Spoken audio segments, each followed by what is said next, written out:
మహిళలలో రొమ్ముకు సంబంధించిన క్యాన్సర్ అయితేంది, గర్భసంచికి సంబంధించిన క్యాన్సర్ రోజుకి పెరుగుతున్నాయి. సో ఈ లక్షణాలు ఎట్లా ఉంటాయి? సో రొమ్ములో గడ్డలు ఉండడం అనేది ప్రతి ఒక్కరికి తెలిసింది. దాంతో పాటు నిపుల్స్ నుంచి రక్తం లాగా రావడము, అదేవిధంగా నిపుల్స్ ఆకారం మారడము, అదేవిధంగా రొమ్ము చర్మం మీద డింపుల్స్ లాగా రావడము, రొమ్ము చర్మము కలర్ మారడము, అదేవిధంగా రొమ్ము ఆకారం మారడము, ఇవన్నీ రొమ్ము క్యాన్సర్ సంబంధించిన లక్షణాలు అయి ఉండొచ్చు. అదేవిధంగా గర్భసంచికి సంబంధించిన క్యాన్సర్ లో కొన్ని లక్షణాలు మీకు చెప్తాను. తరచుగా పొత్తి కడుపులో నొప్పి రావడము, రక్తస్రావం కావడము, అదేవిధంగా పెళ్లైన వాళ్ళు సెక్స్ లో పాల్గొన్నప్పుడు తరచుగా నొప్పి రావడము, ఇవన్నీ గర్భసంచికి సంబంధించిన క్యాన్సర్ లక్షణాలు అయి ఉండొచ్చు.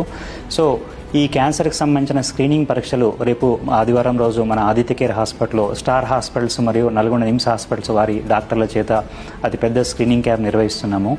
దీంట్లో ప్రత్యేకంగా మహిళా డాక్టర్లు అందుబాటులో ఉంటారు, మహిళా టెక్నీషియన్స్ అందుబాటులో ఉంటారు. సో ఖచ్చితంగా మీరు ఈ అవకాశాన్ని వినియోగించుకోవాలి. నేను చెప్పే విషయము మేబీ అందరూ మెయిల్స్ ఉండొచ్చు గ్రూప్స్ లో. ప్రతి ఫీమేల్ కి చేరాలంటే, మీ అమ్మకి, మీ అక్క చెల్లెలందరికీ చేరవేయాలంటే ప్రతి ఒక్కరు మీ ఇంట్లో అందరికి షేర్ చేయాలి. ఇంతటి గొప్ప అవకాశాన్ని ప్రతి ఒక్కరు మన ప్రాంత మహిళలందరూ ఖచ్చితంగా వినియోగించుకోవాలి. Thank you.